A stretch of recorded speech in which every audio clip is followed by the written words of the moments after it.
I will build a duplex to live with my parents, and you will have to help me out with $100,000. You don't have any veto power. What belongs to my daughter-in-law is ours, isn't it? My husband and in-laws have said so, and have tried to build a house on the land I inherited, but I will never let that happen. I told them a fact.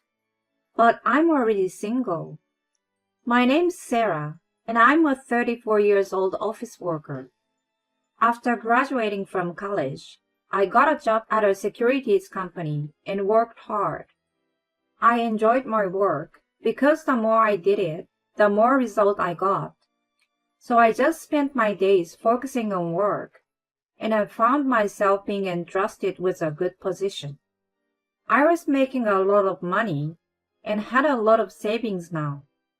I was satisfied with my life and thought I was having a very fulfilling time. However, I suddenly realized that all my friends around me were getting married and having children. I felt like I was being left behind, seeing their families happily getting along. And my parents have been asking me a lot about my recent tendencies. Is there anyone out there who is good enough for you? I think it's great that you work so hard at your job and that you are able to get results. But there is also something to be said about being happy as a woman. Yes, I get it. Sarah, I'm serious. If I could get married so easily, I wouldn't have a hard time. Well, that's true. My father started talking to me about marriage whenever we saw each other. One day, when he was not around, I asked my mother about it. Why is Dad rushing me to get married lately? You know, his health hasn't been so good lately. Huh? Oh, I shouldn't have said that. I'm sorry. He is worried about you because he has come to believe that he could die at any moment. Because as a father, he wants his child to be happy. I guess he also wants to see you as a bride or see his grandchildren. I see. I was surprised because I didn't know my father had such circumstances. And I strongly wanted to get married and show my father and mother how happy I am. However, as I had been devoting myself to my work without much attention to my love life, I didn't know how to find new encounters. Where do people find their partners? When I was wondering this, a friend of mine suggested I attend a blind date party. I had never been on a blind date before, but I thought it would be an experience and decided to attend. It seemed like I would never meet anyone if I didn't make an active move like that. It was my first time attending a blind date party, but it was more fun than I had expected. I was worried that it would be more of a meeting place for men and women, and that the atmosphere among the women might be a bit tense. But it was more like a drinking party, and I was able to enjoy talking with both men and women.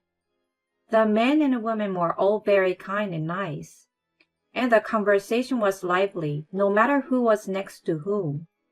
Then, we all exchanged contact information with each other, and one of the men contacted me individually. That was Jason.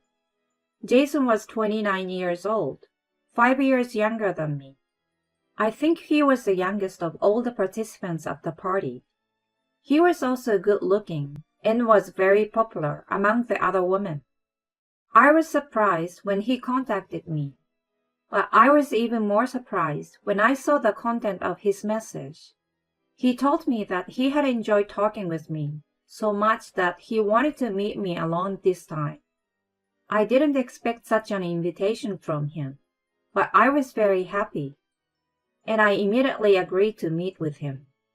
We had a great time, and our conversation was very enjoyable. After a few more dates, he asked me to go out with him, and that he thinks about marrying me later. We then decided to start dating. Our relationship was fine, and in no time at all, 6 months had passed. Then one day, Jason said he had something important to discuss and invited me out to dinner. I suddenly became concerned that it might be a breakup. I wondered if I had made him feel uncomfortable or bored because of the age difference between us.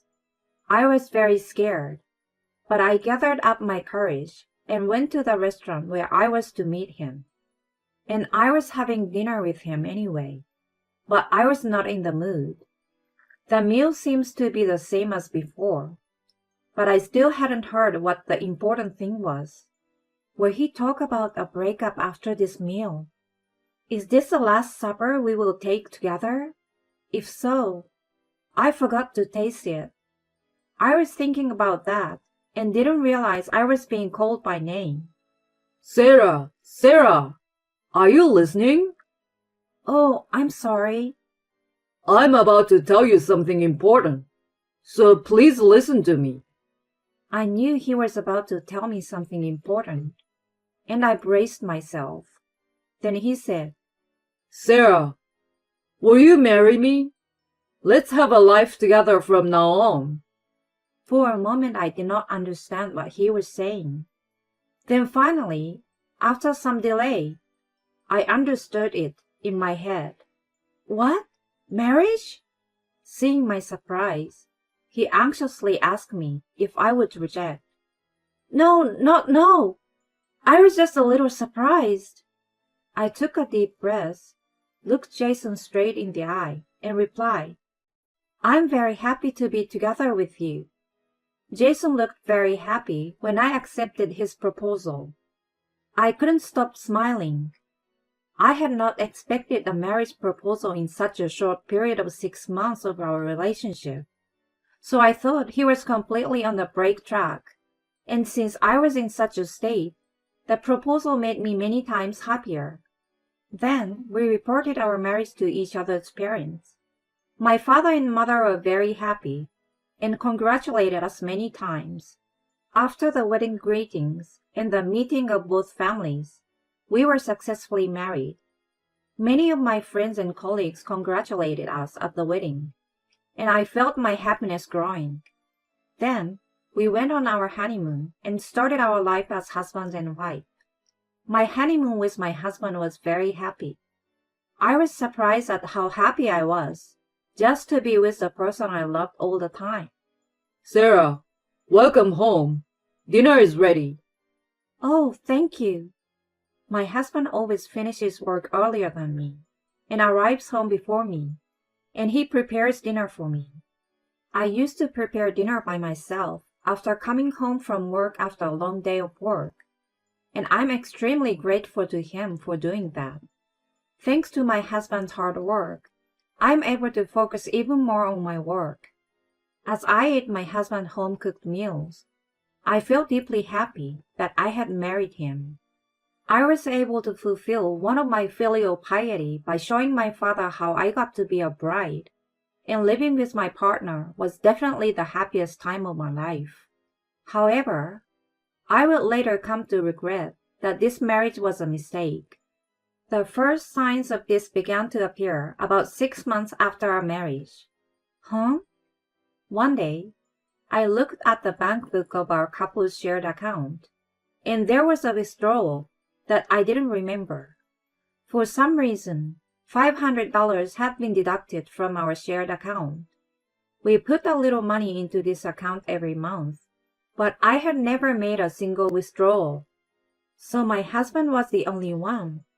I was a little worried and asked my husband about it. I don't think it's a good idea to withdraw money without permission. And I don't think it's a good idea to keep quiet about it to your partner. Jason, what did you do with this money? My husband was a little upset when I showed him the bank book. That's because, well, actually, it seems that Grandpa broke his arm, so I gave him money for his hospitalization and treatment on short notice. Oh, really? But I didn't have any money in my account, so I hurriedly took money out of the shared account. I see. I'm sorry I didn't tell you, but I was going to put it back when I got paid. I see. That's all right then. but I still wish you would have talked to me about it beforehand or something. I'm sorry. I will be careful next time. He said and apologized repeatedly, so I decided to forgive him for the time being. However, after that, my husband regularly withdrew money from the shared account without my permission.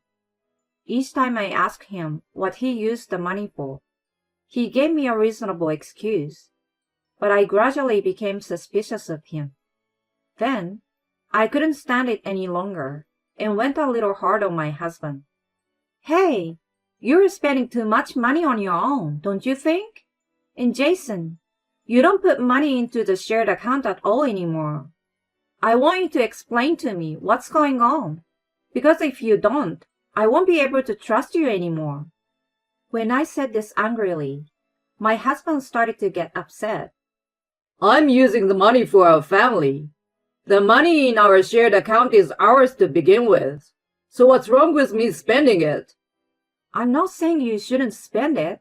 I'm saying don't spend it on your own. I told you, I'm using it to pay for Grandpa's medical bills. Why are you? His grandson paying for it. Isn't it supposed to be paid for by your mother or father? Well, that's... Don't try to cover it up with a lie. When I said that, my husband was driven into a corner and suddenly said something outrageous. Then, do you want a divorce? What? Divorce?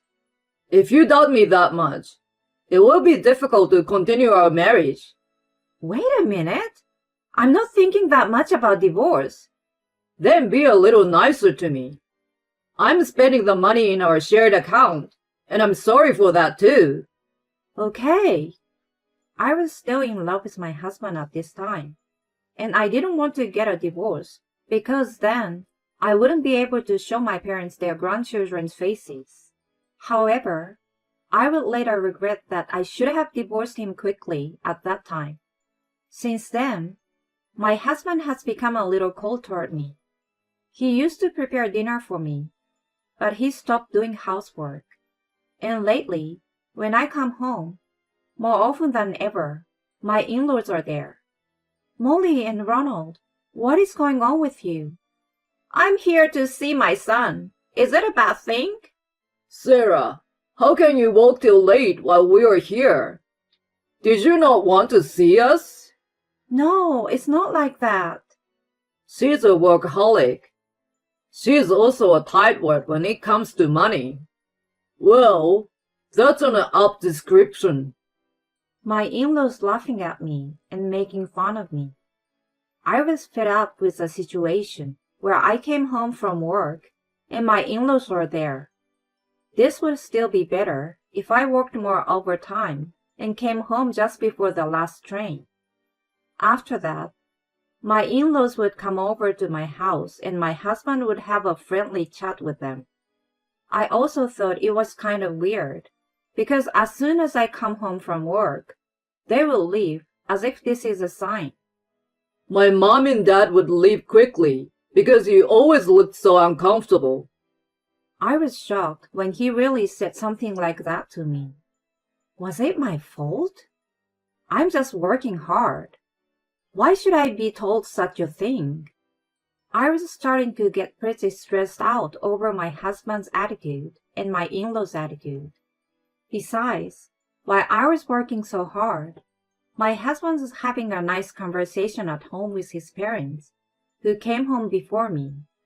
Just thinking about that made me feel really angry. Furthermore, since I'm currently paying for all of our living expenses, I'm also responsible for the utilities and food that my in-laws spend when they are at our home relaxing on their own. There were many things that I didn't agree with, and I was beginning to wonder if I should continue living this marriage life. Then, an event occurred that gnawed at my heart. It was the death of my father. My father suddenly collapsed from acute heart failure and passed away. It was so sudden that my mind went blank. Even when I saw him in the hospital with a white cloth over his face, I still couldn't believe that he had passed away. I couldn't show him his grandchildren, and my mother and I were saddened. I had heard that he had been in good condition recently, even though his health had been getting worse.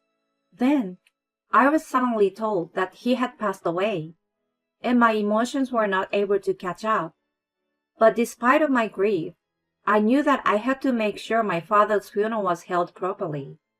I hurriedly made arrangements in preparation for the funeral, and somehow managed to hold my father's funeral without incident. Then, afterward, the lawyer explained to me about the inheritance. He told me that my father had made a will in preparation for the eventuality of his death when he became ill. In his will, my father left me and my mother a share of his savings, and I was to inherit the land of my parents' house. I wasn't that concerned about the inheritance, but my husband and in-laws, not me, were extremely agitated about the inheritance. Sarah, is it true that you inherited the land? Yes, that's right. That's great. Then let's build a house. Why? Because you inherited the land. Then let's tear down your stale parents' house and build a new one. And we'll make it a duplex and live with my mom and dad. Wait, what are you talking about?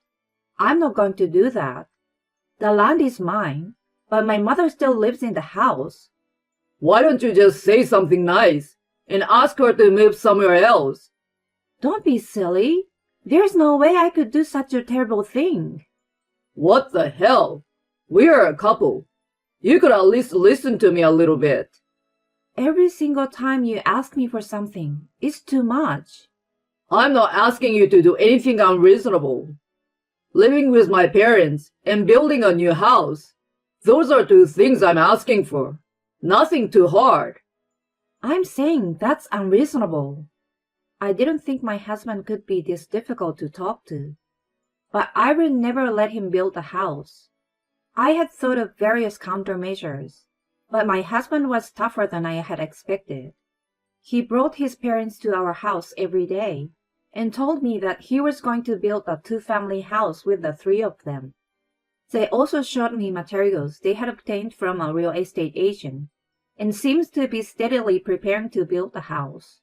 Then, perhaps out of frustration, his attitude toward me became stricter and stricter. Come on, we are asking you to build a house so many times. Just get on with it and start getting the house ready to be built.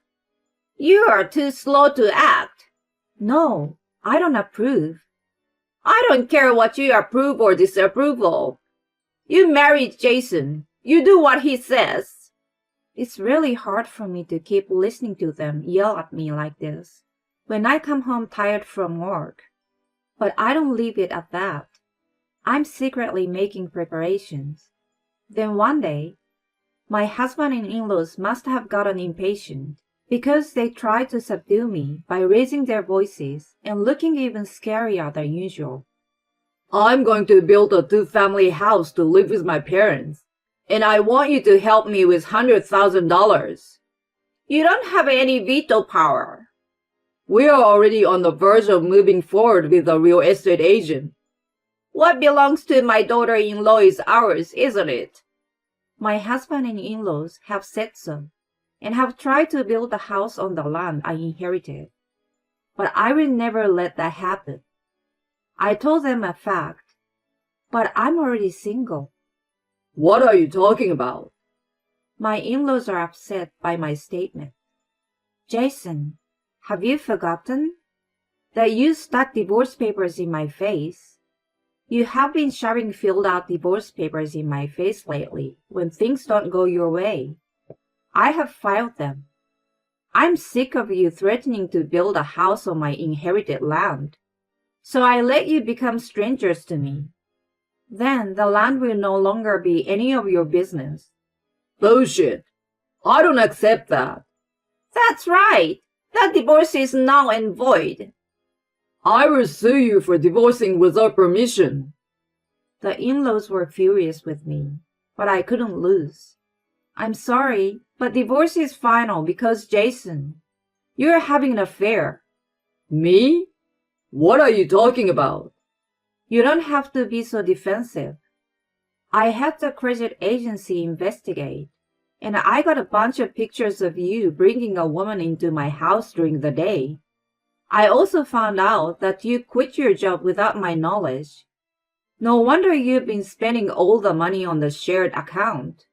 But I'm going to make you pay for it. I'm going to make sure you pay alimony for the affair. My husband and my in-laws became pale and lost their words.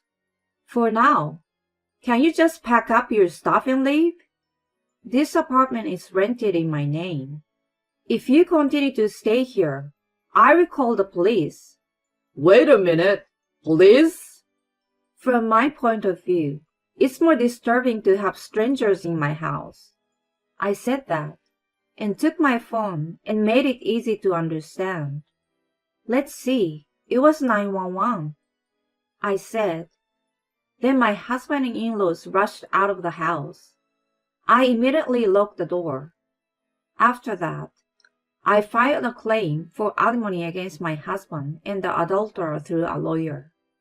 I also canceled the apartment I was living in with my husband, and I returned to my parents' house and started living with my mother. Then, I rebuilt my parents' house with the inheritance I received from my father and the money I had saved. The house was made barrier-free so that it would be easy for my mother to live in even if she became old and her legs and hips deteriorated. And the other rooms were also made new and comfortable for her. My mother was very happy with the new house, and I was also happy to see her like that.